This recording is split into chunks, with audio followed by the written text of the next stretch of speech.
All right, so we're going to be going over DocuSign training and just general usage. So I've logged into DocuSign already, and then I've also just pre-saved a contract right here for this example. So in IHMS, instead of printing out the contract, which is also just fine for using DocuSign and uploading it, I simply saved it to my desktop. For me, this is the easiest method. Some people like printing the contract and then scanning it. So just whichever floats your boat, use that method. All right, so we're rolling into DocuSign. We're just going to log in here. So upper right-hand corner, you're going to log in, and then you're going to type in your email address. Now, if this has not been set up for you, then get with your division leadership, but typically it's going to be your email address and then also your password, and that's your RCH password. There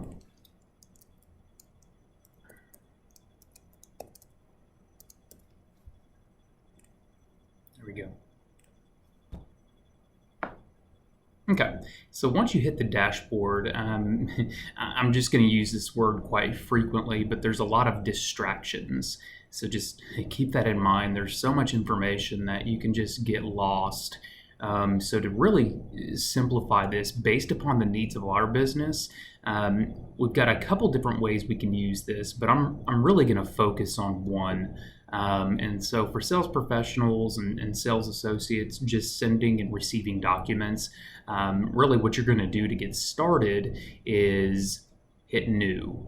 Now, again, this is after you've either saved the document or you've scanned it and saved it that way. So we're going to hit new. Okay.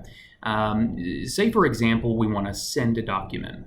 Okay. There's not going to be very many occasions where you need to sign a document or really use a template. You can get into that, and I got to tell you, that's a powerful feature with DocuSign, and it just makes everything easier. But for now, again, we will avoid those distractions, and we're simply going to send a document. So what does that mean? Well, we can send a contract, which is a good example. We can send an addendum, a price change addendum, or if we are adding something to the house or taking it away and the buyer needs to sign for that, then obviously this is a very easy method. Now, keep in mind, DocuSign is a luxury item.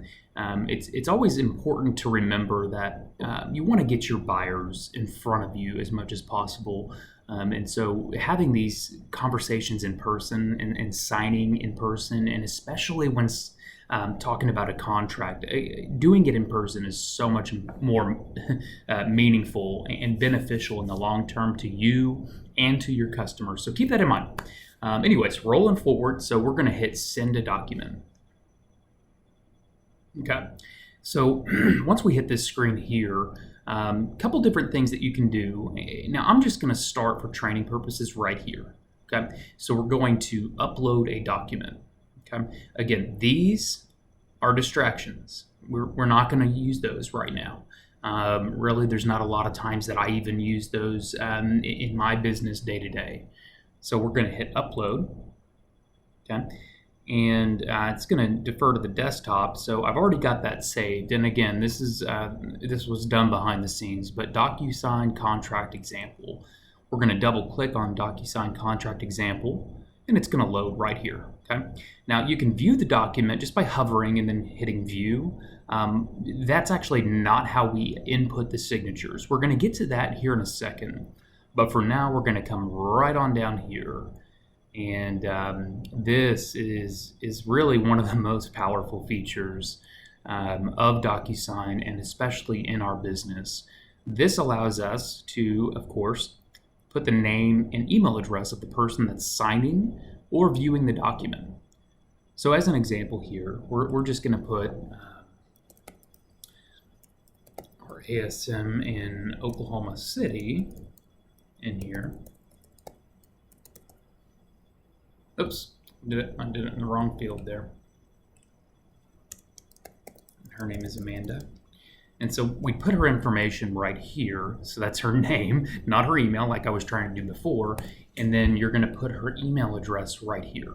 Okay, so that's the primary signer. Now, what if we have a realtor, or what if we need to have an additional signer? So husband and wife are buying the house together, and they're both on the loan. Well, we need both of them on the contract, and more than likely they will be. So, as an example, over here to the right, you've got needs to sign. Now, we're going to keep it that way for this example, okay? There's this little distraction over here. We're not going to worry about that, okay? Now, again, going back to husband and wife, or co-borrower, co-signer, people buying the house together in some kind of a tenancy. I mean, you want to make sure that you've got anybody on the loan on this contract, and of course, able to sign. So we're going to add a recipient. Now, it's important to understand when you add a recipient, you want to make sure that you set the proper signing order. Well, what does that mean? I'll show you. So we're going to set the signing order, which means that this person in number 1 spot is going to get the email first. And so therefore, they're going to have to sign the email, or the document, before this second person ever gets it. Okay? And so just keep that in mind, because that is so important in this feature here. We'll get more into that here in a second. But for now, we're going to marry Amanda real quick here, and congratulations, Amanda. But we're going to say Joe Pender. Now we need to put Joe's email address in here.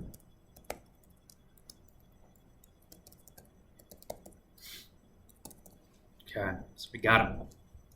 Now, of course, because they're both purchasing the home and they're both on the loan, then they both need to sign. All right. Now, what if father wants to go ahead and audit the contract after they sign? But really, even before they sign, he could do that as well. But we're going to pretend here that he just wants to check it out after they're done signing, so he has a copy and he's involved because he wants to make sure his kids are protected and comfortable, and that we understand all the working parts of the contract. So we want to add dad or dad-in-law, either way. We're going to throw him on here. We're going to call him Bob. This is Joe's dad here. All right, so Bob, we'll put his email address in there.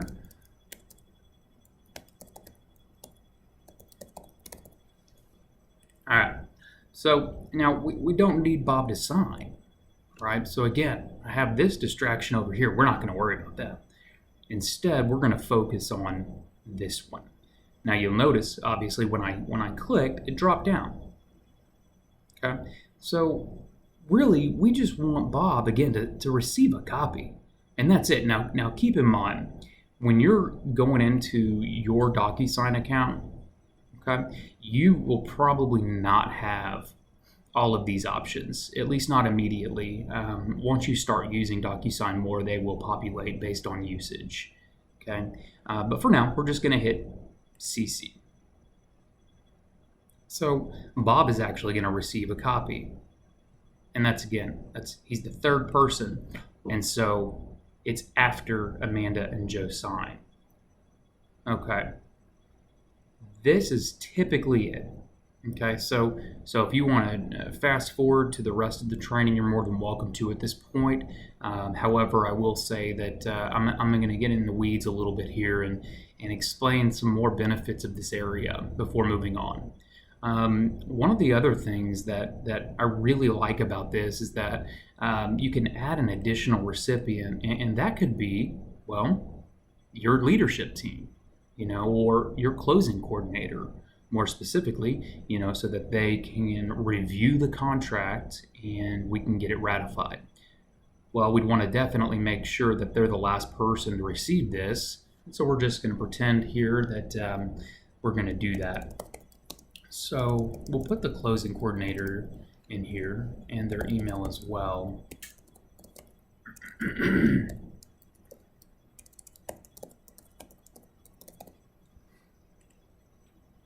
you'll notice, of course, that it just reverts back to needs to sign. Now, This is actually true. She does need to sign, but what I like to do is just change that to either CC, which is what you'll have initially. I think that needs to view comes later, but what I like to do is needs to view. Okay, what that's going to allow for Sharonda to do in this example, again, our closing coordinator, is simply view the contract, and then she can also sign at a later time.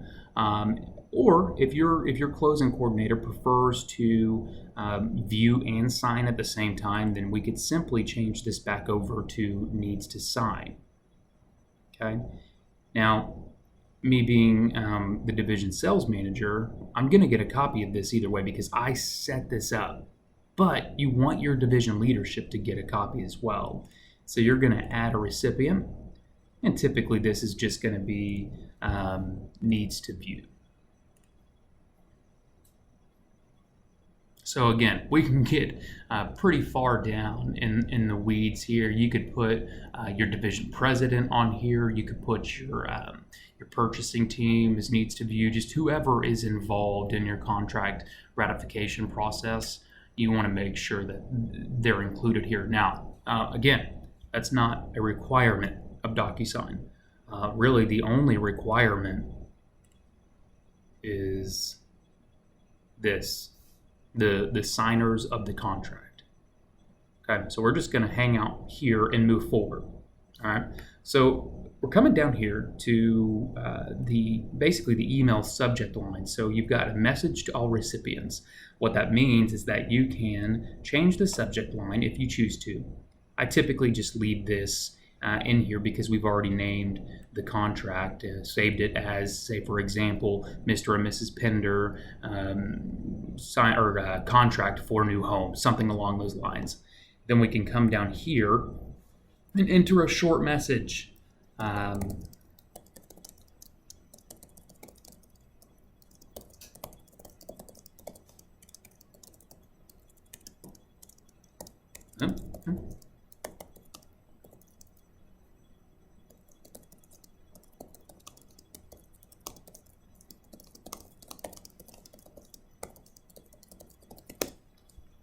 Something like that. Okay, so pretty straightforward. And that's about it. So again, we've got distractions, but we've really got the bulk of our work right here, and we're going to move forward. All right, so we've uploaded the contract, we've put our recipients in, and we've created a message to those recipients. Let's hit next, right over here, upper right-hand corner, next. Okay, so this is where I found that people kind of struggle the most because they make it too complicated. So we're really going to break this down. So this, of course, is our contract. Now, typically, it's going to have all of the information pertaining to the contract already pre-filled in. In this case, it doesn't because it's a blank contract. That being said, we're going to start with our first check boxes here. Okay? So it's either cash, of course, or by obtaining a loan. So in order to select a checkbox, and this is important, you're just going to come right over here and click on the item that you want to insert into the contract. Now, with a checkbox, you simply place it and click. Okay, so kind of hover over the area that you want it to be located in, of course, on the checkbox itself, and then click. Okay, now more importantly, on a checkbox or a date or any script that you insert to the contract, you don't want that to be changed by the buyer.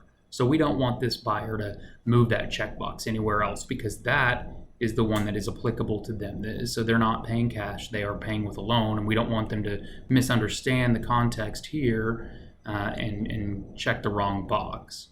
And again, that's why it's so important to have your buyers in person. This is a last resort. All right, so we're going to hit read only, okay, over here on the right. So checkbox read only, okay, that means they can't change it, and initially checked, and you'll notice here that it simply checks that field. Okay, so scrolling down, we need a couple of initials, okay. This is, again, where people get kind of lost in the weeds. So we want to come over here to initial, and we're simply going to click and then drop it over here. Now, you'll notice that the initial field is yellow. What that means is it's going to color coordinate with the person that is signing. So if I was to change this to Joe, you'll see that it changed to blue. Okay, that would of course indicate that Joe is initialing here, which means the second person that gets this email DocuSign is going, or whatever signing order it is going to initial here. All right, but we want to change that back to Amanda. And what I like to do is I like to go down every page and insert the initials for the first person to receive the contract first. So we're gonna do that now. So again, we're still on Amanda. We've got a checkbox that we need to insert. So again, checkbox located over here. And also again, we want to make sure it's read-only so they can't change it, and initially checked. You'll notice the $sign right here. So we need to insert some script, okay, some text, which is over here right above the checkbox. And as I said earlier, we want to make sure that they are not changing that, because we don't want to pay additional money, but also because we don't want to leave it up to interpretation. So we're going to add some text here. Okay. Moving down, we're going to pretend like this is a spec home. We're going to select our checkbox, and we're going to select the construction of the property is complete. Again, read only and checked. Got a place for initials, so we're going to throw in Amanda's initials in there. Same thing here, and I'm just kind of running through this real quick because it's all pretty repetitive. Now, we've got a signature. Same thing as the initials, so you simply drag and drop. I know it's complicated. And then, of course, the initial. We're almost done here. Initial. And last but not least, we're going to initial and sign and one more initials. Okay, so we've got all of Amanda's initials and signatures. What I like to do, and this is also a good way to verify that you're not missing any fields with the first buyer, but at the bottom of the contract, I like to go ahead and add the secondary signer. Oops, sorry, did that wrong. The secondary initial. And what happens here is that it's going to switch over to Joe when you select it. So you got to put the initials in first and then toggle between the recipients. Going back up, same exact process. Toggle.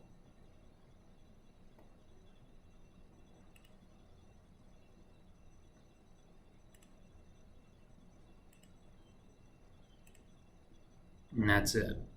Okay.